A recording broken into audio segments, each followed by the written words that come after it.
अनैतिक संबंधातून कोल्हापूर जिल्ह्यातील एका माजी सरपंच महिलेला आपला जीव गमवावा लागलाय। शाहूवाडी तालुक्यातील शिरगावातील या धक्कादायक घटनेमुळे जिल्ह्यात खळबळ माजली। सुरेखा शिवाजी न्यारे असं या 50 वर्षांच्या महिलेचं नाव आहे। या प्रकरणी तिच्याच शेजारी राहणारा प्रकाश उर्फ बाबू आनंद पाटील या 40 वर्षांच्या प्रियकराला भिवंडी पोलिसांनी मृतदेहासकट रंगेहात पकडले।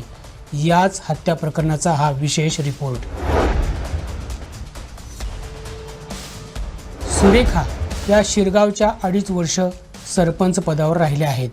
1.5 वर्षांपूर्वी तिच्या पतीचं निधन झालं होतं। त्यांची शेजारी राहणाऱ्या विवाहित बाबूशी जवळीक वाढली होती। यातून त्यांच्यात प्रेमसंबंध जुळले होते।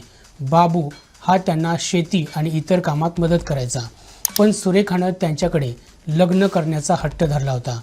बाबू विवाहित असल्यामुळे त्यानं लग्नाला नकार दिला होता, पण सुरेखा ऐकण्याच्या स्थितीत नव्हती असं त्यानं पोलिसांना सांगितलं। सतत तगादा लावत असल्यामुळे बाबूनं तिचा कायमचा बंदोबस्त करण्याचा कट रचल्याचं भिवंडी पोलिसांच्या प्राथमिक तपासातून समोर आलंय। त्यानुसार त्यानं आपल्या कारमधून पंढरपूरला जाण्यासाठी तिला तयार होण्यास सांगितलं। त्यानुसार रविवार 26 जुलै रोजी सकाळी 11 वाजण्याच्या सुमारास सुरेखा तयार झाली होती। मात्र त्यानं तिला प्रथम घराजवळील म्हशीच्या गोठ्यात नेलं।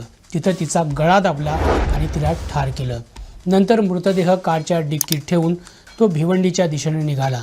तो मृतदेह मुंबई परिसरातील समुद्रात टाकण्याचा त्याचा डाव होता।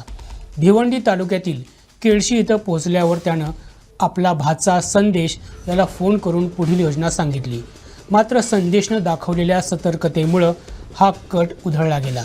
माहिती मिळताच नारपोली पोलिसांनी तातडीनं कारवाई करून आरोपीला ताब्यात घेतलं। त्याच्या कारची झडती घेतली असता डिक्कीमध्ये सुरेखाचा मृतदेह सापडला। दरम्यान खुनाची घटना शाहूवाडी पोलीस हद्दीत घडली आहे। त्यामुळं भिवंडी पोलिसांनी हे प्रकरण त्यांच्याकडे वर्ग केलंय। पुढील तपास शाहूवाडी पोलीस निरीक्षक राजेंद्र सावंत्रे यांच्या मार्गदर्शनाखाली पोलीस उपनिरीक्षक अतुल सोनुने करत आहेत। दरम्यान या घटनेमुळे ग्रामस्थ देखील हादरून गेलेत। महाराष्ट्र आणि गोव्यातील अशाच महत्त्वपूर्ण घडामोडी जाणून घेण्यासाठी आमच्या प्रुडंट मराठी यूट्यूब चॅनलला सबस्क्राईब करा।